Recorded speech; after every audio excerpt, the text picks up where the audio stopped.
నమస్తే. Video start చేసే ముందు ఒక్కసారి ఈ ఫోటో చూడండి. ఈ ఫోటో చూసి నేను ఆల్మోస్ట్ ఒక 70 కిలోమీటర్స్ ప్రయాణం చేసి ఈ ప్రాంతానికి వచ్చిన. క్లియర్గా ఆ ఫోటో చూడండి. ఆ ఫోటోలో ఒక బాత్రూమ్ ఉంది. బాత్రూమ్కి లైన్ కట్టిన స్టూడెంట్స్ ఉన్నారు, అమ్మాయిలు ఉన్నారు. ఎంత దారుణమైన భయంకరమైన దృశ్యం అది. సో నేను కరెక్ట్గా ఉన్న ప్లేస్ ఏది అంటే అగో అమ్మాయిలు ఎక్కడైతే బాత్రూమ్ కోసం లైన్లో నిలబడి ఉన్నారో అగో అదే ఆ బాత్రూమ్. నేను కాలేజీ ముందున్నా, అక్కడ కనిపిస్తున్నది బాత్రూమ్. ఆ బాత్రూంలోకి వెళ్ళడానికి అమ్మాయిలు లైన్లో నిలబడ్డారు. టాయిలెట్కి వెళ్ళడానికి అవకాశం లేనటువంటి దారుణమైన పరిస్థితి. మ్యాటర్లోకి వచ్చేద్దాం. ఇది జనగామ నియోజకవర్గం కిందికి వస్తుంది. సిద్దిపేట జిల్లా మద్దూరు మండల కేంద్రంలో ఉన్న ఒక జూనియర్ కాలేజ్ ఇది. దాదాపు 150 మంది పిల్లలు ఇక్కడ చదువుకుంటున్నారు. ఈ కాలేజ్లో గవర్నమెంట్ కాలేజ్ ఇది. డే స్కాలర్స్ ఉన్నారు, కొంతమంది పక్కనే ఉన్న హాస్టల్లో ఉంటూ ఇక్కడ వచ్చి చదువుకుంటున్న వాళ్ళు ఉన్నారు. ప్రిన్సిపల్తో పాటుగా ఇక్కడ ఒక 11 మంది ఉపాధ్యాయులు వీళ్ళకి చదువు చెప్తా ఉన్నారు. ఈ కాలేజ్కి ప్రహరీ గోడ లేదు ఎక్కడా కూడా. మీరు చూడండి, టోటల్ ఇట్లా వెలేసినట్టుగా మనకు కనిపిస్తూ ఉంటుంది. మధ్యలో ఒక బిల్డింగ్ ఉన్నది అంతే. క్లాస్ రూమ్స్ ఉన్నాయి, ఎంత ఒక 5 లేకపోతే 6 క్లాస్ రూమ్స్ ఉన్నాయి. 5-6 క్లాస్ రూమ్స్ ఉన్నాయి. మొత్తం ఇదంతా కూడా రోడ్డుకి పక్కనే ఉన్నది. ఎక్కడా కూడా ప్రహరీ గోడ లేదు. మొత్తం చెట్లు మొలిచేసి అంత ఆగమాగం ఉన్నది, పడేసినట్టుగా ఉన్నది. సో ఆ పక్కన అది మోడల్ స్కూల్ అట. సో ఎక్కడ మనకు కాలేజ్ కనిపిస్తలేదు. ఇప్పుడు ఆ పిల్లలు అక్కడి నుంచి ఆ వాష్రూమ్కి వెళ్ళాలంటే అక్కడ చివర్లో కనిపిస్తున్న వాష్రూమ్కి వెళ్ళాలి. ఒక్క నిమిషం ఆగండి అమ్మ, ఏమైంది? ఇటు రండి ఒకసారి, మీతోనే మాట్లాడు ఒకసారి. ఇట్రండి. కమ్ హియర్ రండి. సో ఈ అమ్మాయిలంతా ఆ వాష్రూమ్ దగ్గర ఉన్న ఫోటో మనకు కనిపించింది. ఇట్రండి అమ్మా, ఏం కాదు, కమ్ హియర్. ఈ ప్రాబ్లం చెప్పుకోండి సరిపోతుంది. మీరు కూడా రండి అమ్మా. అందులో సార్ ఉన్నారా? సార్ ఉన్నారు, ఓకే. సో నాతో పాటు పృథ్వీరాజ్ గారు కూడా వచ్చారు, తెలంగాణ ఉద్యమకారుడు, క్రాంతి దళ్ అధ్యక్షులు. సో ఈ అమ్మాయిలు ప్రతిరోజు పడే బాధ ఇది. వాళ్ళు అడుగుతున్నారు, కాంపౌండ్ వాళ్ళు లేదు, వాష్రూమ్కి వెళ్ళాలన్నా కూడా కనీసం మాకు వాష్రూమ్ లేదు. ఒకే ఒక్క వాష్రూమ్ ఉంది. 70 నుంచి 90 మంది అమ్మాయిలు ఉన్నారు ఇక్కడ. కేవలం అమ్మాయిలే 70 నుంచి 90 మంది ఉన్నారు. సో ఒకసారి పిల్లలతో మనం మాట్లాడదాం. అంతా హాస్టలా, డే స్కాలర్సా? మీరంతా డే స్కాలర్స్. నాకు ఒక ఫోటో కనిపించింది నిన్న పేపర్లో, అందుకే అన్నా నేను ఇద్దరం కలిసి ఇక్కడ వరకు వచ్చినాం. చూసిరా మీరు ఆ పేపర్లో వచ్చిన ఫోటో? చూసిరా? ఎవ్రీడే ఇదే సమస్యనా మీకు? ఇదే సార్. ఒకరు మాట్లాడండి, చెప్పండి. ఎంతమంది ఉన్నారు ఇక్కడ? 80 to 90 members sir. Okay, only అమ్మాయిలే సార్. ఓకే. సో మీ వాళ్ళని అడగలేదా, మీ టీచర్స్ని కానీ మీ ప్రిన్సిపాల్ని కానీ? సో మాకు సమస్య అవుతుంది అని అడిగినాం సార్. అడిగితే ఇన్ని రోజులు మేము కూడా ప్రభుత్వానికి చెప్పినాం, ప్రభుత్వం కూడా ఏం పట్టించుకోలేదు సార్ అని. ఎన్ని రోజుల నుంచి, అంటే మీరు వచ్చినప్పటి నుంచి ఇదే ప్రాబ్లం ఫేస్ చేస్తున్నారా? అవును సార్. ఓకే. ఇంట్లో పేరెంట్స్ చెప్పారా? ఇంట్లో అమ్మా నాన్నకి చెప్పలేదు సార్. ఇంకా చెప్పలేదు. ఓకే. అంటే లోపల ఏమైనా క్లీనింగ్ చేస్తారా? కనీసం ఉన్న వాష్రూమ్ నేను క్లీన్ చేస్తారమ్మా? చేస్తారు సార్. చేస్తారు. ఇంకా ఏం ప్రాబ్లం ఉంది మీకు? ఇంకా కాంపౌండ్ వాళ్ళు లేదు సార్. కాంపౌండ్ వాళ్ళు లేదు. మళ్ళీ ఇప్పుడు మేము హాస్టల్ నుంచి చూసాం సార్. ఇక్కడికి చూస్తే ఇక్కడ అన్న వాళ్ళు వచ్చి సిట్టింగ్ చేశారు నైట్. ఇక్కడ అక్కడ అన్ని లైట్స్ ఉంటాయి సార్. మళ్ళీ అంటే గలీజ్గా వచ్చినాక మేము క్లాస్లో కూర్చుంటాం కదా సార్, ఘోరంగా స్మెల్ వస్తుంది. ఇంకా క్లాస్లో వినబుద్ధి అవుతుందా సార్? అట్లుంటే అసలు వినబుద్ధి కాదు. మళ్ళీ వాష్రూమ్కి పోయి వచ్చినాక ఇట్లా అక్క వాళ్ళు ఇట్లా చాలా మెంబర్స్ ఉంటారు కదా సార్. ఉంటే ఇక ఇంత సార్ అంటాడు, క్లాస్కి లేట్ అవుతుంది, ఇంతసేపా మీరు అని సార్ అంటాడు. ఒక్కరు అక్క వాళ్ళైనా మేమైనా 5 or 6 minutes అయినా పోతాం కదా సార్. అట్లా క్లాస్కి లేట్ అవుతుంది, మాకు ఇబ్బంది అవుతుంది సార్. ఓకే. ఒకటే వాష్రూమ్ ఉండడం వల్ల కూడా క్లాస్కి లేట్ అవుతుంది. అవును సార్. మళ్ళీ సార్ వాళ్ళు ఇట్లా తిడుతున్నారు. ఎందుకు లేట్గా వస్తుంది? అవును సార్. ఇప్పుడు మీకు ఎంత టైం, ఇంటర్వెల్ టైం ఎంత టైం ఉంటుంది? 15 minutes 5 minutes ఉంటుంది. అవును సార్. సో 5 minutes లో అందరూ వెళ్ళేసి రావాల్సి ఉంటుంది. అవును సార్. అట్లా లేట్ అవుతుంది, వేస్ట్ అవుతుంది సార్. ఓకే. ప్రాబ్లం వాళ్ళకు కూడా తెలుసు కదా? తెలుసు సార్. సార్ వాళ్ళు ఇట్లా బయటకే పోతున్నారు కదా సార్. అన్న వాళ్ళైనా మేమంటే మాకు వాష్రూమ్ ఒకటే ఉంది కదా సార్. అన్న వాళ్ళైనా సార్ వాళ్ళైనా బయటకే వెళ్తున్నారు. వాళ్ళకి ఇట్లా ఏమైనా అయితే ఎవరు రెస్పాన్సిబిలిటీ సార్? రోజు ఇక్కడ సిట్టింగ్ ఉంటుందా? అంటే తాగి వెళ్ళిపోతుంటారు వాళ్ళు. సైలెంట్ అయినా ఓడు సార్ అండ్ సీసాలన్నీ పలగొట్టి పోతురు సార్. సీసాలని పగలగొట్టి అవును సార్. ఓకే. రోజు సార్ రోజు నైట్ హాలిడే వస్తే చాలు సార్ అంత గలీజ్ చేస్తారు సార్ కాలేజ్ని. మళ్ళీ మేము అటు గోడ ఇట్లా ఏం లేదు కదా సార్, రోడే కదా, కామెంట్స్ చేస్తారు సార్, గలీజ్గా ఇస్తారు ఎవరైనా అటు పోయేటోళ్ళైనా. మాకు షేమ్ అనిపిస్తుంది సార్, అటు పోవాలన్నా అని భయం అవుతుంది సార్. మళ్ళీ పైన రేకులు ఇట్లా ఏం లేవు సార్, వర్షం కోతులు వచ్చినా ఇట్లా ఇబ్బంది అవుతుంది సార్ మాకు. ఎక్కడ రేకులు లేవు? పైన వాష్రూమ్ కప్పు వాష్రూమ్ పైన కప్పు లేదు. లేదు సార్. మళ్ళీ డోర్ ఇట్లా చక్కగా ఉండదు సార్, డోర్ కూడా సరిగ్గా లేదు. ఉండదు. ఒకళ్ళు పోతే బయట ఒకళ్ళు పట్టుకోవాలి సార్ పక్కా. అబ్బా ఎంత సో నిజంగా వింటుంటేనే ఇంత ఇంత భయంకరమైన సిచ్యువేషన్ అనిపిస్తున్నది. లోపలికి ఒక అమ్మాయి వాష్రూమ్కి వెళ్తే బయట ఇంకొక అమ్మాయి డోర్ పట్టుకోవాలన్నట. 10 ఏళ్ళు అయింది తెలంగాణ వచ్చి, ఇక ఎవడు రాలేదు ఐడికి, ఎవడు రాలేదు. ఎవడున్నాడు ఎమ్మెల్యే ఇక్కడ లోకల్గా? ఎవడున్నాడు? ఎవడు అధికారంలో ఉన్నాడు? కనీసం ఇప్పుడున్న గవర్నమెంట్ అయినా 9 months అవుతుంది. వాట్ స్కూళ్ళ మీద మీరు పెట్టిన ఈ 7% బడ్జెట్ ఇట్లాంటి వాటి రిపేర్లకు కూడా సరిపోదండి. ఈ హాస్టల్కి ఈ కాలేజ్కి ప్రిన్సిపల్ ఏమంటున్నారంటే ఎంత కోటియా 1,50,00,000 ఏమో 2001లో శాంక్షన్ అయింది, కానీ మరి ఎందుకో తెలీదు అది అవ్వలేదని అంటున్నారు. మరి ఎందుకు అవ్వలే? మరి ఎమ్మెల్యే ఆపిండా? ఎమ్మెల్యే మనుషులకు కాంట్రాక్ట్ దక్కలేదని ఆపిండా? ఎంత బాధ ఈ అమ్మాయిలు అనుభవిస్తున్నారు. వాళ్ళు ఒకవేళ వాష్రూమ్కి వెళ్ళని పక్షంలో ఎట్లాంటి అనారోగ్య సమస్యలు వస్తాయి వాళ్ళకి. ఇది ఎంత భయంకరమైన విషయం. ఫ్యూచర్ ఉన్న అమ్మాయిలు వీళ్ళంతా, అమ్మాయిలకి రకరకాల ఇష్యూస్ వస్తూ ఉంటాయి. వీళ్ళు వాష్రూమ్కి వెళ్ళకపోతే గంటలు అట్లే ఉంటే వీళ్ళకి వచ్చే అనారోగ్య సమస్యలు ఏంటి? ఇంకా వీళ్ళకి ఆప్షన్ లేదు. వీళ్ళకి డబ్బులు లేవు కాబట్టి, వీళ్ళ పేరెంట్స్ డబ్బులు లేవు కాబట్టి ప్రైవేట్ స్కూళ్ళకి కాలేజీలకి పంపించలేరు వీళ్ళు. సో తప్పని పరిస్థితుల్లో వాళ్ళు ఈ కాలేజీకే పంపించాలా. సో మీరు వాష్రూమ్కి వెళ్ళని సందర్భాలు కూడా ఉంటాయా ఒక్కొక్కసారి? ఉన్నాయి సార్. ఒక్కొక్కసారి లేట్ అవుతుందని పోగుతాం సార్, ఇన్నో ఉంటాం. ఓకే, మరి మీ పేరెంట్స్కి చెప్పాలి కదా విషయము. చెప్పలేసా, ఇక్కడ ఇష్యూస్ అక్కడ ఎందుకని చెప్పలేసా. మేము ప్రైవేట్ కాలేజ్కి వెళ్ళలేకనే ఇప్పుడు గవర్నమెంట్ కాలేజ్కి వస్తే ఇక్కడ ఏమో ఇట్లుంది. ఇప్పుడు దగ్గరలో ప్రైవేట్ కాలేజీలు ఉన్నాయా? ఉన్నాయి సార్,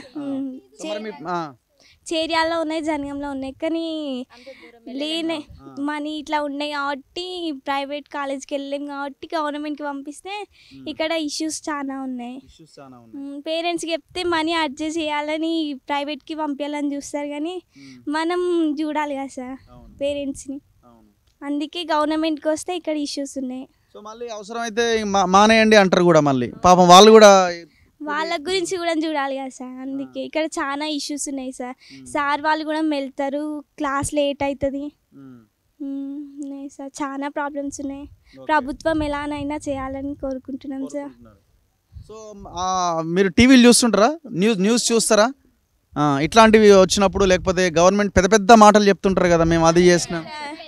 అన్ని కాలేజీలలో చేస్తారేమో కానీ ఈ కాలేజ్కి అయితే ఏం లేవు సార్. ఏ ఊరు మీది? హైదరాబాద్ నుంచి ఇక్కడ చదువుకోవడానికి వచ్చి. ఎందుకు ఇంత దూరం వచ్చారు? అంటే మా బాబాయ్ లెక్చరర్ ఇక్కడ, అందుకే నేను ఇక్కడ చదువుకుంటున్నాను. మీరు ఎంత ప్రాబ్లం ఫేస్ చేస్తున్నారు? చాలా ప్రాబ్లం ఫేస్ చేస్తున్నా. అంటే నేను ఇక్కడ ఉన్నంత ప్రాబ్లం నేను ఎక్కడ చూడలేదు. నేను ఫస్ట్లో ప్రైవేట్ చదువుకున్నా, బట్ ఫస్ట్ టైం నా ఎక్స్పీరియన్స్ గవర్నమెంట్. కానీ బాగుంటుంది అన్న ఫీల్తో నేను వచ్చినా, కానీ ఇక్కడ వాష్రూమ్ వల్ల చాలా ఫేస్ చేస్తున్నాం మేము. చాలా ప్రాబ్లమ్స్ అయితే ఇక్కడ ఫేస్ చేస్తున్నాం. ఒకళ్ళు వెళ్ళిన తర్వాత వెళ్ళాలంటే 90 members అమ్మాయిలు చాలా కష్టపడుతున్నాం మేము. ఇక్కడ వాష్రూమ్కి వెళ్ళి మళ్ళీ రిటర్న్ వచ్చి మళ్ళీ ఇక్కడ చదువుకోవాలి. మళ్ళీ సార్ వాళ్ళు క్లాస్ చెప్పేసరికి మాకు లేట్ అవుతుంది. సార్ వాళ్ళు తిడతారు, ఇంత లేట్ అయింది ఎందుకు అని చెప్పేసి. అందుకని మేము వాష్రూమ్ ఎట్లయినా మంచిగా కట్టించి కొంచెం మాకు కాంపౌండ్ వాళ్ళు కూడా చేస్తే మేము మంచిగా చదువుకుంటాం సార్. మంచిగా ఉంటుంది. పాములు అట్లాంటివి ఏమన్నా వస్తాయి సార్, చాలా చూసినాం. అంటే వస్తాయి, పాములైనా పురుగులైనా. అప్పుడప్పుడు అక్కడ సైడు నిల్చున్నా కూడా వస్తాయి. మళ్ళీ అందరూ అక్కడ రోడ్ ఉంది కాబట్టి అక్కడ సైడ్ చూసుకుంటూ వెళ్తారు అందరూ. ఇక మాకు అక్కడ నిలబడాలన్నా కూడా కొంచెం షేమ్ అనిపిస్తుంది అంతే. మీదే ఊరమ్మా? హైదరాబాద్ నుంచి వచ్చిన ఎవరు ఉన్నారు మీరు ఇక్కడ? మీ వాళ్ళు అంటే హాస్టల్లో ఉంటున్నా సార్ నేను. హాస్టల్లో? అవును సార్. హైదరాబాద్లో పెద్ద కాలేజీలు ఉన్నాయి కదా, మీ పేరెంట్స్ అక్కడ ఏం చదివించలేకపోతున్నారా?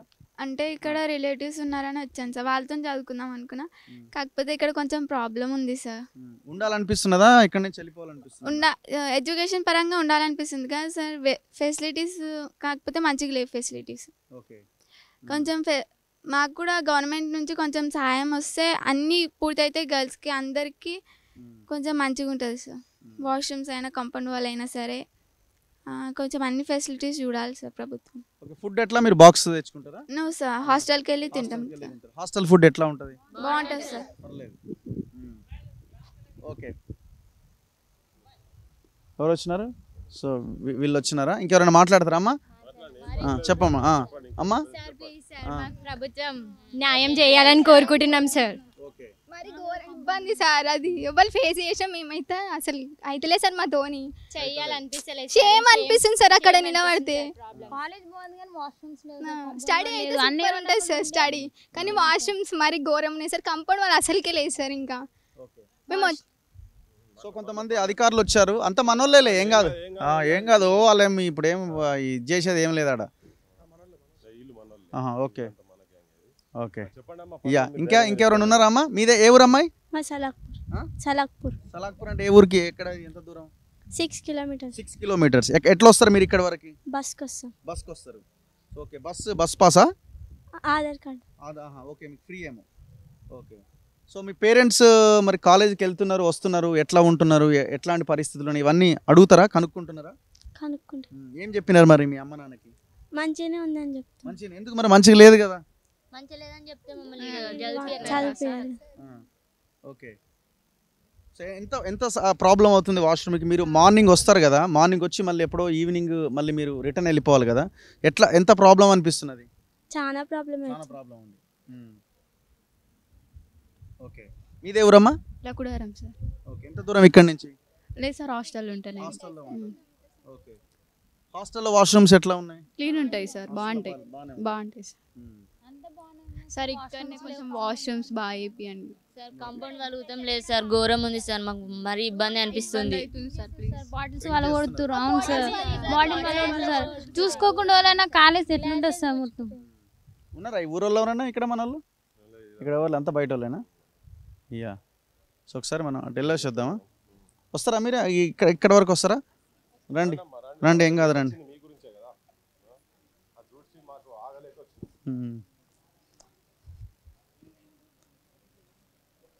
హే బాబు, ఒకసారి రండి. అబ్బాయిలు కమ్ హియర్. దా ఇటు రండి, మీరు అబ్బాయిలు రండి ఒకసారి. ఏం కాదు, మీరేం టెన్షన్ పడకండి అమ్మా.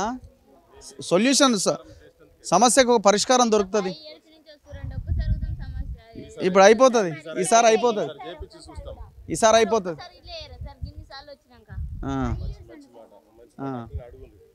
ఏ బాబు ఇట్రా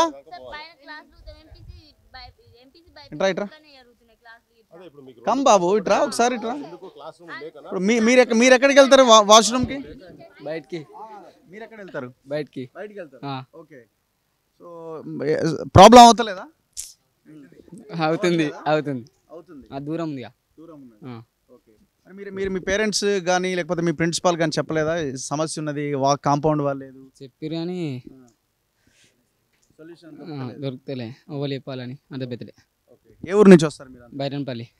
ఎన్ని కిలోమీటర్లు ఇక్కడ నుంచి? అంటే 5-6 kilometers. ఎట్లా బస్సా? బస్సులో వస్తారు. ఉం. ఓకే, మీరంతా వాష్రూమ్ బయటికి వెళ్ళాల్సిందే. ఓకే, రండి అమ్మా. సో పాపం ఈ పిల్లలంతా ఇప్పుడు ఇది అంతా క్లీనింగ్ లేదు కదా, ఇట్లా నడుచుకుంటూ వెళ్తారా? అక్కడ డ్రింక్ చేస్తారు సార్, డ్రింక్ చేసి మళ్ళీ కొడతారు. ఇక రౌతులు ఉంటాయి కదా సార్, పలిగి కూడా మొత్తం వరండా పైన పెట్టి పోతారు సార్. సీజన్ సార్ అక్కడ ఉన్నాయి చూడండి మీరే సార్. మాకు మరీ ఘోరం ఇబ్బంది ఉంది సార్. చూడండి సార్ మీరే సార్, అక్కడ చూడండి ఇంకెట్లున్నాయో. అన్ని బీర్ సీసాలు బాటిల్స్ ఎత్తేసిపోయినారు.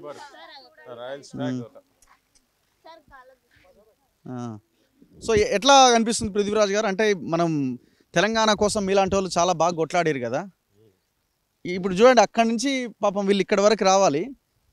సో ఉన్నది ఒకటే బాత్రూమ్, 90 మంది అమ్మాయిలు ఉన్నారు. Yeah, same old problem. వాళ్ళు చెప్తున్నారు, ఇప్పుడు పిల్లలు చెప్తున్నారు 5 సంవత్సరాల నుంచి వస్తున్నారు పోతున్నారు కానీ ఇప్పటిదాకా ఏం పరిష్కారం జరగలేని. సరే మనమైతే ఫస్ట్ టైం వచ్చినాం ఇక్కడికి, అది నిన్న చూసిన తర్వాత పేపర్లో చూసిన తర్వాత అది చెల్లించిపోయి ఇమ్మీడియట్గా అనుకొని మనం ఇక్కడికి వచ్చినాం. పుట్టిగా సాకలైలమ్మ పేర్ల మీద యూనివర్సిటీలు పెట్టుడు అది కాదు. సాకల ఐలమ్మ వారసులు ఎట్లా ఉన్నారో వీళ్ళు నిజంగా వీళ్ళకు చదువుకునేటువంటి వాతావరణం ఈ తెలంగాణ పల్లెల్లో ఉన్నటువంటి ఇది మండల కేంద్రంలో ఉన్నటువంటి జూనియర్ కాలేజ్. మళ్ళీ మన బడులు అయితే చాలా విజిట్ చేసినాం, ఎక్కడ చూసినా బడులు విజిట్ చేసినాం. జూనియర్ కాలేజీల కాడికి వస్తే ఇక్కడ 90 మంది ఉన్నారట, దాదాపు 90 మంది అమ్మాయిలు ఉన్న దగ్గర ఒక్క బాత్రూమ్. అందరికీ ఏంటంటే ఇప్పుడు ఇక్కడ ఉన్న ఎమ్మెల్యేలు కావచ్చు, వాళ్ళ ఇంట్లోకి సంబంధించినటువంటి ఇప్పుడు ప్రభుత్వంలో ఉన్నటువంటి మంత్రులు కావచ్చు, వాళ్ళ ఇంట్లోళ్ళు, వాళ్ళ ఆడపిల్లలు, వాళ్ళ చెల్లెన్లో, వాళ్ళ పిల్లలు, మనవరాన్లో ఇటువంటి బాత్రూమ్ల కాడ నిలబెడతారా?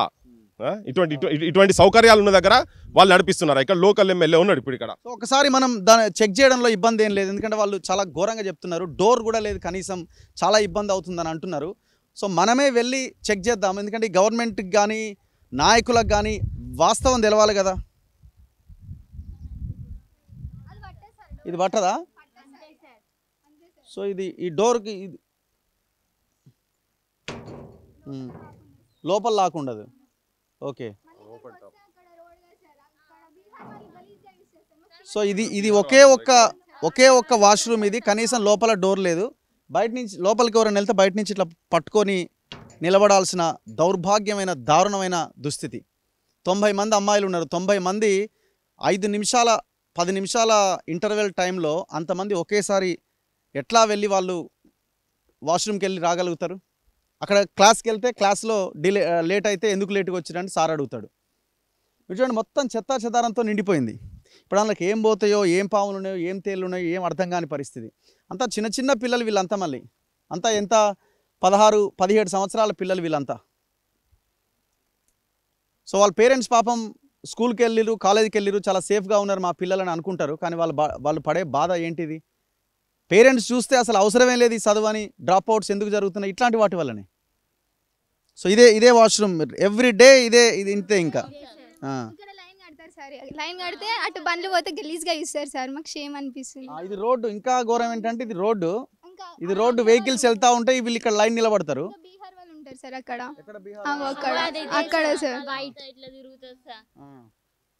ఇప్పుడు మనం హైదరాబాద్ సరూర్ నగర్ లో జరిగినటువంటి ఇన్సిడెంట్ ఉన్నది కదా, సేమ్ ఇప్పుడు చూస్తే ఇది చాలా వల్నరబుల్ సిచ్యువేషన్ ఉంది. బయట పైన కూర్చొని మందు దాగుడు, గంజాయి కొట్టుడు, అక్కడ కూడా అట్లనే చేసారు, తలవార్లు పెట్టి అమ్మాయిలను ఎట్లయితే రేపులు చేసారు. ఇక్కడ కూడా ఇప్పుడు అసలు ఏ మాత్రం పైసా సెక్యూరిటీ లేదు. రాత్రి కాగానే వాళ్ళు వచ్చి దావతులు చేసుకున్నాడు. ఇక్కడ వీకెండ్స్ వస్తే మొత్తం అది వచ్చి వీళ్ళు సాఫ్ చేసుకోవాలి. ఇక వీళ్ళు చెప్తలేరు కానీ వీళ్ళే సాఫ్ చేసుకోవాలి. ఏమో తప్పు చెప్తున్నా, మీరే క్లీన్ చేసుకోవాలి, వీళ్ళే సాఫ్ చేసుకోవాలి. ఇక ఏ బడిలకు పోయినా, ఏ కాలేజీలకు పోయినా ఇదే పరిస్థితి. పిల్లలకి ఏంటంటే ఇలా చదువుకోవాలని ఒక ఇంట్రెస్ట్ అందరి లోపల వచ్చింది. ఇళ్ళలో ఏం చెప్తే వీళ్ళు చదువన్న బంద్ చేపిస్తే, లేకపోతే ఇళ్ళలో కష్టపడి మళ్ళీ పైసలు ఎక్కడికి వెళ్ళి భూమిలో జాగాలో అమ్ముకోవాలి కదా. ఆ పరిస్థితులు రాకుండా ఉంటేందుకు పేరెంట్స్ కష్టాలు చూసుకుంటా ఈ చిన్న వయసులలో మేము కష్టపడ్డా పర్వాలేదు కానీ మేము చదువుకొని యోగ్యురాలం కావాలి మేము అని చెప్పని ఒక ఆలోచనతో ఇటువంటి పిల్లలందరూ చదువుకునే దగ్గర ప్రభుత్వాల బాధ్యత ఏంటంటే వెంటనే ఇటువంటి ఇప్పుడు మొన్నటిదాకా ఏం చెప్పిండ్రు, 100 కోట్లు ఒక మంత్రి చెప్పిండు, ఒక ఆయన ఇంకో 100 కోట్లు, మరి ఎక్కడ పోయినాయి పైసలన్నీ, ఎక్కడ పోయినాయి? కనీసం బాత్రూమ్లు కప్పు లేదు. ఇవన్నీ ఎంత దుస్థితి. చదువుకోవాలని ఇంట్రెస్ట్ ఉన్నోళ్ళు ఇంత వచ్చి ఈ కాలంలో ఇప్పుడు వచ్చి బయటకు వచ్చి ఇంత కష్టపడి బయటికి వెళ్ళి ఎక్కడికి వచ్చి హైదరాబాద్కి వెళ్ళి వచ్చి ఇక్కడ చదువు అట్లీస్ట్ ఈ బడిలో ఈ కాలేజీలో చదువన్న మంచిగా చెప్తున్నారని చెప్తున్నారు. ఆ చదువన్న మంచి చెప్పే కాడ ఇగో ఇవి లేవు. వాళ్ళు BPC MPC BiPC MPC subjects ఏమైనా సంబంధం ఉంటుందా? లెక్కలకు వేరే దానికి ఏమైనా సంబంధం ఉంటుందా? ఎక్కడైనా తలగా ఉన్నాడు ఒక అరల పాఠాలు చెప్తారా? కానీ ఇక్కడ క్లాస్ రూమ్లు ఎన్ని ఉన్నాయమ్మా? 6 క్లాస్ రూమ్స్ సరిపోతున్నాయి. క్లాస్ రూమ్స్ ఎంపీసీ బైపీసీ ఒక దగ్గర కూర్చోటి చెప్తారు సార్. ఎంపీసీ బైపీసీ ఒక దగ్గర? అవును సార్, సెకండ్ ఇయర్ కి అంతే, ఫస్ట్ ఇయర్ కి అంతే సార్. సిఈసి వాళ్ళకి ఒకటే సపరేట్ రూమ్స్. మ్యాథ్స్ ఉన్నప్పుడు మరి మీరు పైకి సార్, పైకి వెళ్ళాలి సార్, బాటనీకి జువాలజీకి పైకి వెళ్ళి మళ్ళీ వచ్చాడు సార్, మళ్ళీ పైకి పోవాలి. ఇబ్బంది ఉంది సార్ మాకైతే ఘోరంగా. క్లాస్ రూమ్ కూడా లేదు. ఇప్పుడు వీళ్ళు ఏంటంటే వాళ్ళకు ఎమ్మెల్యేలకు కూర్చుంటందుకు ప్రతి కేంద్రాలల్లో అద్భుతమైన భవనాలు అద్దాల మెడలు కట్టుకొని ఉన్నారు. ఇక్కడ కలెక్టరేట్ ఇప్పుడు ఏం కలవడు ఏం పోయింది, ఇప్పుడు వస్తుంటాడు ముంగట సిద్దిపేట కాడ కలెక్టరేట్ ఉంటుంది, పెద్ద పెద్ద అలిషాన్ బంగ్లాలు కట్టిరు. అసలు నీకేందంటే నీకు దేశ భవిష్యత్తు నిర్మాణం అయ్యేదే బడులల్లా. ఈ బడుల పరిస్థితి ఇట్లున్న తర్వాత అట్లీస్ట్ ఇంత దారిద్రంగా ప్రపంచంలో నాకు తెలిసి ఏ దేశంలో కూడా ఇంత దరిద్రమైన, ఈవెన్ నువ్వు ఆఫ్ఘనిస్తాన్ పోయిన కాడ కూడా ఆఫ్ఘనిస్తాన్లో కూడా బడులు అట్లీస్ట్ చదువు మీద మాత్రం వాళ్ళు పాకిస్తాన్ ఆఫ్ఘనిస్తాన్లో కూడా మంచి ఫోకస్ చేస్తారు. కానీ మన దేశం భారతదేశంలో దౌర్భాగ్యం అది. తెలంగాణలో ఇంత దరిద్రం ఏంటంటే చెత్త నాయకత్వం ఉన్నది కాబట్టినే ఇటువంటి ఉన్నాయి. పేరెంట్స్ అందరూ కూడా చూసేవాళ్ళందరూ కూడా మీ పిల్లలు మీతో అబద్ధాలు చెప్తున్నారు, ఎందుకంటే వాళ్ళు చదువుకోవాలని ఇంట్రెస్ట్ ఉంది కాబట్టి అబద్ధాలు చెప్తున్నారు. మీరు ఇంటికాడ కాడికి వచ్చే నాయకులను కావచ్చు, మీరు ఓట్లేసే ముందర కావచ్చు, ఎటువంటి నాయకులను ఎన్నుకోవాలి. ఇప్పుడు ఇక్కడ లోకల్ ఎమ్మెల్యే ఉన్నాడు అనుకుందాం, జనగాం ఎమ్మెల్యే పల్లా రాజేశ్వర రెడ్డి పెద్ద కబ్జాకోరు, ఆయనకే పెద్ద కాలేజీలు ఉన్నాయి. ఆయన కాలేజీలు ఉన్నాడు, ప్రైవేట్ ఇన్స్టిట్యూషన్లు, ఆయనకు పైసలు సంపాదించాలి. ఇటువంటి కాలేజీలు బంద్ అయితే ఆయన కాలేజీలు నడుస్తాయి. ఇటువంటి వాళ్ళు మల్లారెడ్లు వీళ్ళ బంద్ కావాలని ఈ బంద్ కావాలనే ఉద్దేశంతో ఇవాళ పేపర్లు వచ్చింది కాబట్టి నేను ఆయన సంబంధించిన ఎవరో వచ్చినట. ఇన్ని రోజులు ఏం చేస్తున్నాడు, నిద్రపోయిండా, పండుకున్నాడా, నిద్ర నటిస్తున్నా, ఏం చేస్తున్నట్టు ఆయన వచ్చి చూడాలిగా. మరి ఆయన నియోజకవర్గంలో ఇట్లున్నప్పుడు ఈ ఊరికి ఆయన పంచిన పైసలతో ఇక్కడ అద్భుతమైన బంగ్లాలు కట్టొచ్చు. ఏది ఎలక్షన్లలో ఓట్ల గురించి వచ్చినప్పుడు ఇది జనం కూడా, తల్లిదండ్రులు, పేరెంట్స్ కూడా ఆలోచించాల్సిన అవసరం ఉన్నది. ఎక్కడ పోయినా తెలంగాణలో ఎక్కడ పోయినా కానీ ఇదే సమస్య. తెలంగాణ రాకముందు ఇవే మొత్తుకున్నాం, వచ్చిన తర్వాత ఇదే మొత్తుకున్నాం. ఏంటంటే నిజాయితీ పరులైనటువంటి నాయకత్వం తెలంగాణ లేదు కాబట్టి చూస్తుంటే ఎంత బాధ. వాళ్ళ కళ్ళ ఇంకా 2 నిమిషాలు నువ్వు మాట్లాడు, వాళ్ళు ఏడవకపోతాడు. అయ్యో ఈ పాప దగ్గరికి అప్పుడే వస్తూనే ఉన్నాయి. అంటే వాళ్ళ లోపట ఏదో సాధించాలని ఒక తపన తాపత్రయం. ఇలా మనం వినోద్ పోగాడ్ అసంటోళ్ళని చూస్తున్నారు, మను బాకర్, వినేష్ పోగాడ్లు కావచ్చు, సునీత విలియమ్స్ కావచ్చు, ఇటువంటి వాళ్ళని చూసి ఇన్స్పిరేషన్ వస్తున్నారు. ఇలా ఇంటర్నెట్ యుగం వచ్చిన తర్వాత ఇటువంటి పేద పిల్లలు, గ్రామీణ ప్రాంతాల్లో పిల్లలు, మీ ఇంట్లో ఎవరన్నా గవర్నమెంట్ ఉద్యోగాలు ఉన్న పిల్లలు ఉన్నారు, ఎవరన్నా మీ ఫాదర్స్ ఎవరన్నారా?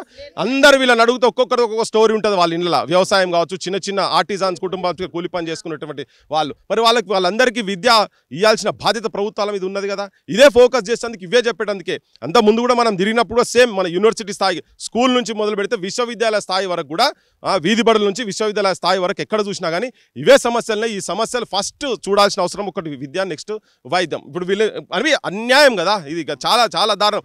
ఇప్పుడు నెక్స్ట్ ఏమవుతుంది, వీళ్ళు ఉండలేని వాళ్ళు డ్రాప్ అవుట్, ఇక డ్రాప్ అవుట్ పెళ్లి చేస్తే మళ్ళీ కళ్యాణ లక్ష్మి చెక్ ఇచ్చిన మళ్ళీ వీళ్ళే ప్రచారం చేసుకుంటారు. అంతే కదా, అంతే. చదువు లేదు, కళ్యాణ లక్ష్మి పెడుతాం, ₹1,00,000 చెక్ ఇచ్చి ఓట్లు దొబ్బే కార్యక్రమం. యూనివర్సిటీ అని పెడుతున్నారు, స్కిల్ యూనివర్సిటీ. అది మనం కూడా అడిగినాం, స్కిల్ యూనివర్సిటీ అని పెడుతున్నారు. నువ్వు ఈ పాఠశాలలో నువ్వు కరెక్ట్, నువ్వు చదువు చక్కగా చెప్తే నీ స్కిల్ యూనివర్సిటీలో అవసరం లేదు కదా. నీకు అదంతేం అవసరం లేదు. వీళ్ళకి ఆ విజ్ఞానం వస్తుంది కదా. వీళ్ళు ఎక్కడ కూర్చున్నా కానీ ఈ ఇంట్రెస్ట్ చూసే వజ్రాల సొంటోళ్ళు ఇక్కడ గ్రామీణ ప్రాంతాలలో, మండల కేంద్రాలలో చదువుకున్న ఇంట్రెస్ట్ ఉన్నటువంటి వాళ్ళకు నువ్వు బేసిక్ ఎడ్యుకేషన్ ఇయ్యలేకుండా చేసి వాళ్ళని చాతగానోళ్ళని లెక్క తయారు చేసి పడేసి లాస్ట్కు వీళ్ళకి చదువు రాదే, మీకు మీతో ఏం కాదు అనే కాడికి తీసుకొచ్చి, భారతదేశంలో మహిళలకు ఏం కాదనేది ఏం చేయలేరు మీరు అనే కాడికి తీసుకొచ్చి మానసికంగా వాళ్ళని డౌన్ చేసేది తప్ప ఇప్పుడు వీళ్ళకున్న కార్పొరేట్ కాలేజీలకు సంబంధించినటువంటి విద్యకు ఏమన్నా పొంతన ఉంటుందా అసలు? వాళ్ళు ఎక్కడ వాళ్ళ కథ. ఇదే పల్లా రాజేశ్వరరెడ్డి ఇక్కడ నుంచి ఎమ్మెల్యే కదా, ప్రజాప్రతినిధి, ఆయన ప్రజలకు ఇవన్నీ అందించాల్సిన. ఆయన కాలేజీలో ఈ ఫెసిలిటీస్ ఇట్లనే ఉంటుందా? ఉండదు కదా. ఇటువంటి ఫెసిలిటీస్ ఉంటాయి, వాళ్ళ ఇళ్ళలో ఇటువంటివి ఉండేవి, వాళ్ళు చదువుకునే విధానమే డిఫరెంట్ ఉంటుంది. అట్లీస్ట్ ఏంటంటే మనకు ఒక అదృష్టం, ఇక్కడ ఉన్నారు చదువు చెప్పే సార్లన్నా మంచుకున్నారని వీళ్ళు చెప్తున్నారు. కోతుల బెడదలు కావచ్చు, ఈ బార్ షాపులు, బడులు బార్ షాపులు అయిపోయినాయి. ప్రిన్సిపల్ తో మాట్లాడితే పైకి ఎక్కి మొత్తం ఆగమనం చేస్తారు. బాటిల్ ఇప్పుడు మనం చూసినాం కదా, వాడు తాగినాక ఏముంటది, బాటిల్ వలగొట్టిపోతారు. ఇప్పుడు వీళ్ళు ఇంకా చెప్తలేరు. కొన్ని బళ్ళలో మనం పోతే ఇది కూడా సాఫ్ చేసుకున్నాడు వాళ్ళే. తాగినాక వానికి ఏం తెలుస్తుంది? ఏమమ్మా తప్పు చెప్తున్నా నేను? ఇవన్నీ చేస్తారు వీళ్ళు లేకపోతే కొన్ని స్కూళ్ళల్లో టీచర్లు కూడా చేస్తారు. చిన్నపిల్లల స్కూళ్ళల్లో టీచర్లు కూడా చేస్తున్నారు. ఇది కదా 10 ఏళ్ళ నుంచి ఇదే మొత్తుకుంటూ వస్తున్నాం. 9 నెలలు అయింది ఇప్పటికి ఈ ప్రభుత్వం వచ్చి. ముఖ్యమంత్రి గారు ఏం చేస్తున్నారు? నిద్రపోతున్నారా? మీకు తెలుస్తలేదా? మీరు ఒక్క ట్రిప్ అమెరికా పోయే ట్రిప్లో తెలంగాణలో సగం బడ్లకు టాయిలెట్లు అవుతాయి. గవి చూడండి మీరు. ఫస్ట్ మీరు ఎక్కడికి వెళ్ళి ఏమో 4,000 కోట్లు 5,000 కోట్లు ఆడికెళ్ళి పెట్టుబడులు అవి అంటున్నారు కదా. ఇటువంటి చూస్తుంటే ఇది ఒక ఇన్సల్టింగ్. తెలంగాణలో ఒకటే మనకు కనిపిస్తుంది, కనబడని ఎన్నో ఉన్నాయి. అరే మస్తు తిరిగినాం కదా, మరి ఎక్కడ చూసినా ఇదే. ఇది పేపర్లు వచ్చే వరకు ఏంటంటే ఒక ప్రజలకు ఒక అటెన్షన్ పోయింది. ప్రభుత్వాల దగ్గర కూడా మనం తీసుకోవాలనే ఉద్దేశంతో ఇటువంటి చాలా చేసినాం కదా మనము. కాకతీయ యూనివర్సిటీలో మోరిల్ల మీద డ్రైనేజ్ లీక్ అవుతుంటే కూడా దాంట్లోనే హాస్టల్ ఉంటే మనం పోయి వచ్చిన తర్వాత మళ్ళొక ఇన్సిడెంట్ అక్కడ అయిన తర్వాత షిఫ్ట్ చేసిన వాళ్ళు. అప్పుడు షిఫ్ట్ చేశారు. అప్పటిదాకా వాళ్ళకు హోష్ కూడా లేదు చెప్తుంటే కూడా. ఇప్పుడు తెలంగాణలో నువ్వు ఏ కాన్సెన్స్ అయినా పోయి, సిద్దిపేట ఇప్పుడు హరీష్ దగ్గర నిన్నదాకా ఆయన ఉన్నదే కదా, అదే జిల్లా కదా, వాళ్ళ జిల్లా కేసీఆర్. సిద్దిపేట జిల్లానా? కదమ్మా, కేసీఆర్దే కదా పెద్ద. నేను తెలంగాణ నేను తీసుకొచ్చిన అదే పొంగనాలు కొట్టిన ఆయన జిల్లానే కదా. మరి ఈ పెద్ద మనిషి ఈయన వచ్చి వీళ్ళు కూడా ఇక్కడ కాంటాక్ట్ చేసిన కదా. మరి ఈ పరిసర ప్రాంతాలలో ఎట్లా ఉన్నది? ఇక్కడ 10 ఏళ్ళకి ఎమ్మెల్యే ముత్తిరెడ్డి యాదగిరెడ్డి కదా, టీఆర్ఎస్ ఎమ్మెల్యే. ఆయన పెద్ద కబ్జా కోరేనా. ఇప్పుడు నేను నాకేందంటే చాలా మంది ఇలా క్రైమ్ రికార్డ్ అయ్యేది బయటకు వచ్చి చెప్పేటోళ్ళు తక్కువ మంది ఉన్నారు. కానీ నీకు ఆల్రెడీ ఇవి చెప్పకుండా ఇప్పుడు వాళ్ళు బీహార్ వాళ్ళు వచ్చి చిడాయిస్తున్నారు, ఇవన్నీ మాటలు మాట్లాడుతారు కదా. మనకు తెలియదు ఏమేమి ఇన్సిడెంట్ జరిగి ఎవరెవరు కడుపులో పెట్టుకుంటారో తెలియదు. ఇవన్నీ బయటకు వస్తే ఇజ్జత్ పోతుంది అనుకొని ఏం చేస్తారో మనకు తెలియదు. కానీ చాలా అంటే ఇన్సల్టింగ్ సిచ్యువేషన్స్ తెలంగాణలో.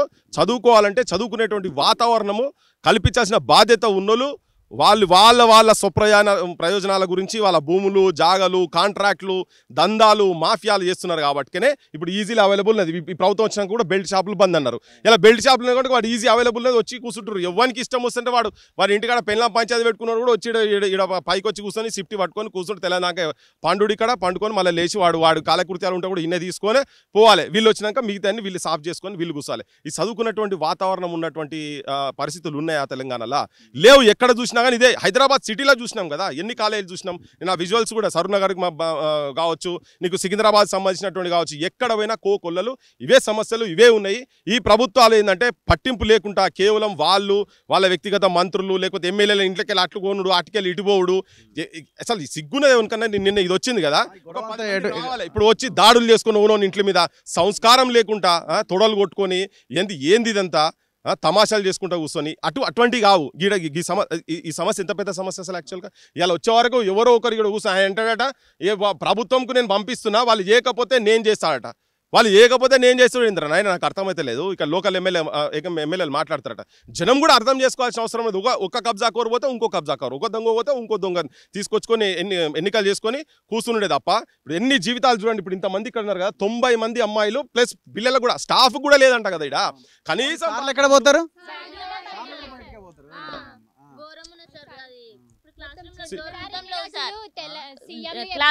మేము ఆ స్కూల్ మంచి చేసినాం, ఈ స్కూల్ మంచి చేసినామని, మరి ఈ కాలేజ్ ఎందుకు చేయలేదు సార్?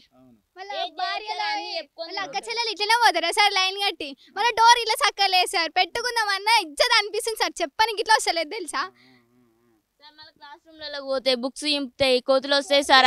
ఇళ్ళకి ఘోరంగా ఉన్నాయి సార్. మాకు మంచి లేవు సార్, మంచి లేవు సార్. ఏం లేవు సార్. మాకు క్లాసులు వినడానికి గుతం ఇబ్బంది అవుతుంది సార్. ఏం మంచిలో సార్, ఎట్లుంటారు సార్ ఇక్కడ చదువుకోమంటారో లేదు సార్. చెప్పారు కదా సార్ అన్ని స్కూల్లో మంచి చేసినామని, ఈ స్కూల్ ఎందుకు చేయాలో అడుగురు సార్. సో ఇక్కడ సిచ్యువేషన్ ఎంత భయంకరంగా ఉందో మనకు అర్థమవుతున్నది. అందుకే నేనేమంటున్నా అంటే ప్రతి ఒక్కరి ఇంట్లో ఆడవాళ్ళు ఉంటారు కదా. ఇప్పుడు మగ మంత్రులు ఉన్నారు, మీ ఇంట్లో మీ భార్యకి చూపించండి వీడియో. ఆడ మంత్రులు మిగతా వాళ్ళు ఎమ్మెల్యేలు ఆడవాళ్ళు ఉన్నారు కదా, వాళ్ళు ఈ వీడియో చూడండి. ఎమ్మెల్యేలు ఎవరైతే మగ ఎమ్మెల్యేలు ఉన్నారో అన్ని పార్టీల్లో ఉన్న ఎమ్మెల్యేలు మీ భార్యలకి ఈ వీడియో చూపించండి, మీ పిల్లలకి ఈ వీడియో చూపించండి. మీ పిల్లలు కూడా ఇలాంటి బాత్రూమ్స్లోనే పోతున్నారా? మీ ఇంట్లో ఇద్దరు ఆడవాళ్ళు ఉంటే లోపలికి ఒకరు వెళ్తే బయట ఒకరు డోర్ పట్టుకొని నిలబడ్డరా అనాల్సిన పరిస్థితి. ఎందుకంటే వాళ్ళకు కూడా తెలియగల ఈ పెయిన్ ఏంటన్నది. ఇంత ఘోరంగా ఇంత దుర్మార్గంగా 10 సంవత్సరాలుగా తెలంగాణ సాధిస్తే ఎందుకు తెచ్చుకున్నాంరా తెలంగాణ అనే కాడికి పరిస్థితి వస్తే ఇంకా పోరాటం చేసిన దానికి అర్థమేముంది? మారండ్రా బాబు, జరా బడ్జెట్ పెంచండి. మీరు ఈ 4th సిటీలు ఈ మూసీలు, వాడు కాళేశ్వరం అని వాడు మొత్తం అటు ఎత్తుకపోయింది, మీరు మూసీ అని మీరు ఇటు ఎత్తుకపోయేటట్టున్నారు. ఈ పిల్లల జీవితాలని నిలబెట్టండి. భవిష్యత్తు నిర్మాణం చేయాల్సింది వీళ్ళు లేకపోతే భవిష్యత్ తెలంగాణ ఊహించలేం, ఈ దేశాన్ని ఊహించలేం. ఒక సర్వే 24 గురుకులాలకు సంబంధించి ఒక సామాజికవేత్త సర్వే చేస్తే 1500 టాయిలెట్స్ ఉండాల్సిన దగ్గర 800 ఉన్నాయట. అదొక అంటే రెసిడెన్షియల్ స్కూల్లో ఉన్న పరిస్థితి, అంటే లోపల ఉన్న వాళ్ళది. ఇట్లాంటివి అయితే ఇక లెక్కేలేదు ఇక నేను అనుకోవడం. మానవత్వం ఉన్న ఎవరైనా కానీ దీన్ని చూసి స్పందించాల్సిన అవసరం ఉన్నది. వీళ్ళ మాటలు చూస్తే భారతదేశము ప్రపంచంలోనే యంగ్ నేషన్. సో జపాన్ ఎప్పుడైతే హిరోషిమా ఇది పడ్డదో తర్వాత యువతరం మొత్తం వచ్చి ఎట్లయితే నిలబెట్టుకొని ప్రపంచంలో అవ్వల్ స్థానం తీసుకుపోయి అయితే నిలబెట్టిందో భారతదేశం నెక్స్ట్ 16 ఏళ్ళ వరకు మొన్న ఏదో సెమినార్లో కూర్చొని మాట్లాడుతున్నప్పుడు జేడి లక్ష్మణ్ గారు ఈ అంశం తీసుకొని మాట్లాడినారు. నెక్స్ట్ 16 సంవత్సరాలు అంటే నేనన్నా నెక్స్ట్ 16 సంవత్సరాల్లో ఏంది బడులు మొత్తం తెలంగాణలో ఎక్కడైతే విజ్ఞానం పెంపొందించాలనో, విజ్ఞానవంతులు ఎట్లయితే కావాలనో, దేశ భవిష్యత్తు ఎక్కడైతే ఉన్నదో అక్కడ గాంజాయి అడ్డాలు తయారైనాయి, తాగుబోతు అడ్డాలుగా తయారైపోయి ఉన్నాయి. వాటిని మార్చినంత సేపు రేపు ఏమైపోతుంది అంటే నెక్స్ట్ 16 ఇయర్స్ తర్వాత ఇదేమైతే వృద్ధాప్య భారతదేశం ప్రపంచంలో కాబోతున్నది. ఇది కావాలని రాజకీయ వ్యవస్థ, రాజకీయ నాయకులు దీన్ని మొత్తం సర్వనాశనం చేసి ఈ దేశాన్ని బొందబెట్టే ప్రయత్నం జరుగుతున్నది. దాన్ని ఇక్కడ నుంచి కాదు, మనం మొన్న చూసినాం కదా, ఇది ఇక్కడ కాదు, ఇంటర్నేషనల్ స్థాయి నుంచి ఉన్నది. డ్రగ్ మాఫియా అనేది ఇంటర్నేషనల్ స్థాయి నుంచి వచ్చి ఈ పల్లెల మద్దూరు కావచ్చు, ఈ చుట్టుపక్కల ప్రాంతాల పల్లెల్లో ఉన్న దగ్గర కూడా ఇక్కడ నుంచి అక్కడ నెట్వర్క్ బిల్డప్ అయినది. ఇది బంద్ చేయాలంటే ఎట్లా? వీళ్ళకలా మామూలు పోతున్నాయి కాబట్టినే ఇవి వస్తున్నాయి. వీళ్ళకి ఆ మామూలు పోకపోయేది ఉండేది ఉంటే అవి రావు కదా. ఎట్లా వస్తాయి? ఎవరు తీసుకొస్తారు ఇక్కడ ఈ నియంత్రణ? మనం వచ్చి 10 నిమిషాలు కాలే ఇక్కడికి పోలీసు వాళ్ళ వ్యాన్ వచ్చింది. డ్రగ్ వాళ్ళు ఇక్కడ డ్రగ్స్ కావచ్చు, ఇక్కడ మందు జరుగుతున్నప్పుడు ఆ పోలీసు వాళ్ళు ఎందుకు రారు? ఏం వ్యవస్థ చూపిస్తున్నావు? మనం వచ్చి ఈ అంశాన్ని మనం ప్రపంచాన్ని చూపిస్తున్నాం, ప్రభుత్వాలకు కూడా చూపించి ఎందుకు ఎందుకు వచ్చిర్రు ఆయన మీరు ఇక్కడికి దేని గురించి వచ్చిర్రు? మన అసాంఘిక శక్తులం కాదు కదా, అసాంఘిక శక్తులు ఇక్కడ ఉన్నాయి. భారతదేశ విద్యా వ్యవస్థను, తెలంగాణ విద్యా వ్యవస్థను సర్వనాశనం చేసే పని పట్టుకొని ఉన్నారు కాబట్టి దాన్ని కంట్రోల్ చేసేందుకు మనం ఇక్కడికి వచ్చినాము. వాళ్ళు వచ్చి అక్కడ నిలబడరు చూడు. సో ఇది మాట్లాడాలి, అవసరం ప్రిన్సిపాల్తో కానీ ఆ టీచర్స్తో కూడా మనం మాట్లాడదాం.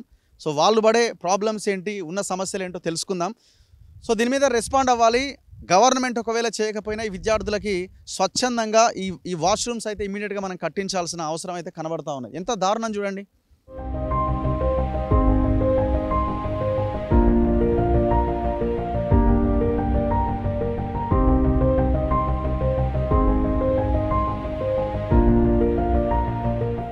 ఇవి చూడరు జరా సమాజమా చూడండి. ఇళ్ళకెళ్ళే పిల్లలంతా నడుచుకుంటూ పోవాలి. ఇగో ఇది పరిస్థితి, ఇది వాస్తవిక పరిస్థితి. అందే తెలంగాణలో బడులు, విద్యాలయాలు, తాగుబోతు అడ్డాలు, పబ్బులు, క్లబ్బులు తయారు చేసి పడేసిండ్రు మొత్తం తెలంగాణలో. ఇటువంటి తెలంగాణ గురించి కాదు కదా, 1200 మంది విద్యార్థులు చచ్చిపోయింది ఈ తెలంగాణ గురించి కాదు కదా. సో నేను పృథ్వీరాజ్ గారు ఈ వీడియో చేస్తున్న క్రమంలోనే గవర్నమెంట్ నుంచి అఫీషియల్స్ వచ్చినట్టున్నారు. అందులో భాగంగా ముఖ్యంగా ఇప్పుడు నిన్న మొన్న విద్యాశాఖ కమిషన్ చైర్మన్గా అపాయింట్ అయిన ఆకునూరి మురళి గారు కూడా వచ్చారు. లోపల ప్రిన్సిపల్ దగ్గర నుంచి వివరాలు తీసుకునే ప్రయత్నం చేస్తున్నారు. ఒకసారి చూద్దాం.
సో మనం వచ్చిన తర్వాత మురళీ సార్ కూడా వచ్చారు. యాదృచ్ఛికమో ఏమో మొత్తానికైతే సార్ కూడా ఎంటర్ అయ్యారు.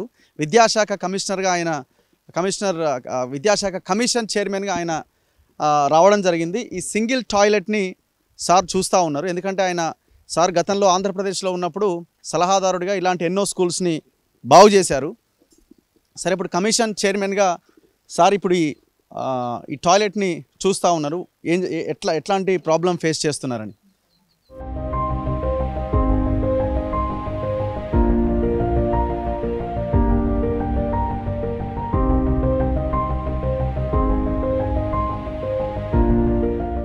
సార్ నమస్తే.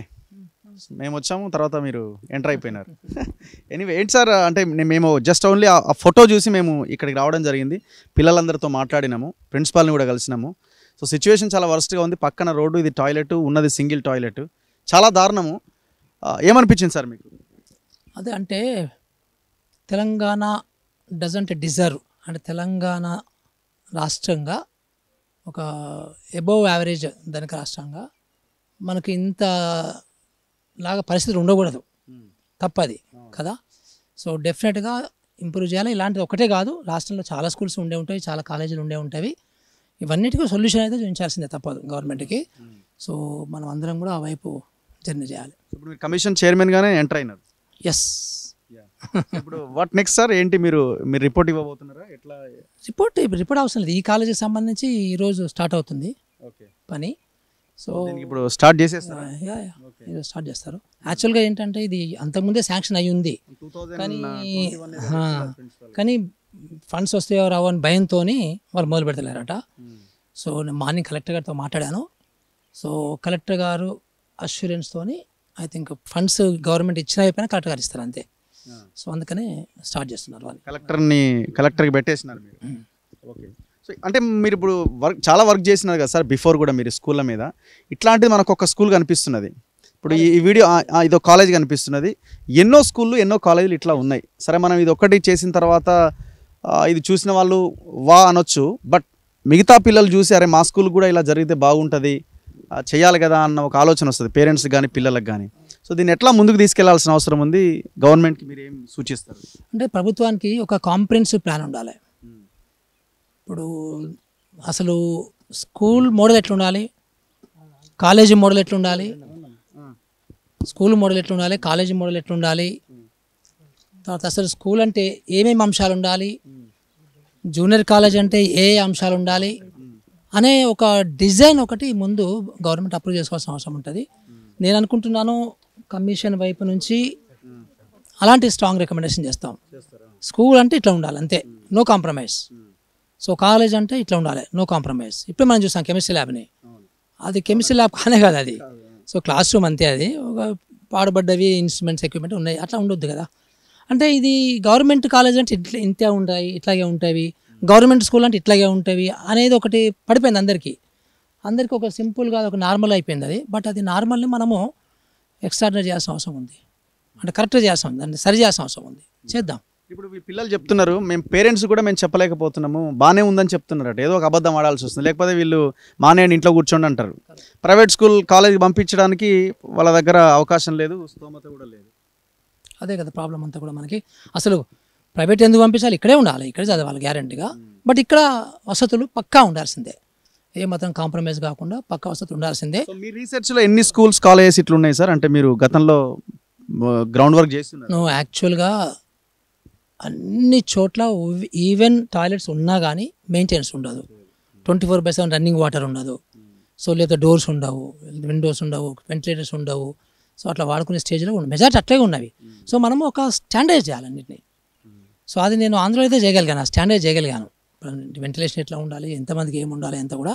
సో అట్లా ఒక స్టాండర్డైజ్ చేసి ఒక ప్రపోజల్ తయారు చేసి ఐ థింక్ గవర్నమెంట్కి, మన గవర్నమెంట్ కూడా ఇంట్రెస్ట్ చూపిస్తుంది డెఫినెట్గా. అంటే ముఖ్యమంత్రి గారు కూడా ఇంట్రెస్ట్ చూపిస్తున్నాడు. సో తప్పకుండా చేద్దామని అంటున్నారు ఆయన కూడా. సో అసలు Telangana model of development, Telangana model of schools, Telangana model of colleges అనేది ఒకటి ఎస్టాబ్లిష్ చేయగలిగితే బాగుంటుంది. సో ఆ దశగా ఆలోచనలు నడుస్తున్నాయి. సో మీరు అనుకున్నది నెరవేరుతున్నది. అంటే సార్ వచ్చినారు మాట్లాడుతున్నారు, ఇప్పుడు ముగ్గు పోస్తున్నారు సార్, ఇప్పుడు ముగ్గు పోస్తున్నారట. సో ఏం చెప్తాను, నెల 15 రోజులు మీరు కొంచెం ఓర్చుకోండి, నెల 15 రోజుల్లో మళ్ళీ మేము అందరం వస్తాము, యూ షుడ్ బి హ్యాపీ, ఓకేనా. దానికి నేను ప్రభుత్వం నుంచి నేను నిజంగా కూడా సారీ కూడా చెప్తున్నాను, మీకు ఇట్లా ఉండకూడదు లేక పక్కన, కానీ ఇట్లా ఉండాల్సి వచ్చింది. సో రకరకాల రీజన్స్తో మంచిగా చేసుకుందాం. సో ఇట్లాంటి ఫోటోలు ఇంకా రావాలి మీడియాలో. జర్నలిస్టులు అందరూ కూడా ఆయా గ్రామాల్లో, మండలాల్లో గ్రామాల్లో, మండలాల్లో, జిల్లాల్లో ఇట్లాంటి సింగిల్ టాయిలెట్స్ ఉన్న స్కూల్ అని టార్గెట్ చేయండి, ప్రహరీ గోడలు లేని స్కూల్ అని టార్గెట్ చేయండి. సో ఇమీడియట్గా మీరు జర్నలిస్టులుగా ఈ బాధ్యతను మీరు నిర్వర్తించాల్సిన అవసరం కూడా ఉంది, ఒక జర్నలిస్ట్గా నేను చెప్తున్నా. సో ఖచ్చితంగా ఇక్కడ వచ్చిన మార్పు మిగతా ఏ ప్రాంతాల్లో కూడా, మిగతా జిల్లాల్లో, మండలాల్లో, గ్రామాల్లో కూడా రావాల్సిన అవసరం ఉంది. విద్యా వైద్యానికి మించింది ఇంకొకటి లేదు. పెన్షన్లు అవి ఇవి ఇవన్నీ కూడా నాన్ సెన్స్. నేను ఒక రకంగా చెప్పాలని, ఇవన్నీ కరెక్ట్గా ఇస్తే మిగతావేవి అక్కర్లేదు మనకి. సో దయచేసి ఆలోచించాల్సిన అవసరం ఉంది. ఒక మార్పు దిశగా మనం ముందుకెళ్ళాలి. గవర్నమెంట్ 7% కాదు 17% పెట్టినా తక్కువ బడ్జెటే. ఈ 7%తో ఒక టాయిలెట్ కట్టొచ్చేమో అందులో, కానీ మీరు రాష్ట్రం అంతా టాయిలెట్స్ కానీ స్కూల్ బిల్డింగ్స్ కానీ నిర్మించాలంటే 7% దేనికి సరిపోదు. మీరు ఇచ్చే 7% కేవలం ఉద్యోగుల జీతాలకి మాత్రమే. తక్షణం బడ్జెట్ మీద ఫోకస్ చేయాలి. పెట్టిన బడ్జెట్ని సవరణ చేసి బడ్జెట్ని పెంచాల్సిన అవసరం ఉంది. కెమెరామెన్ పాషాతో రఘు, మన తొలి వెలుగు.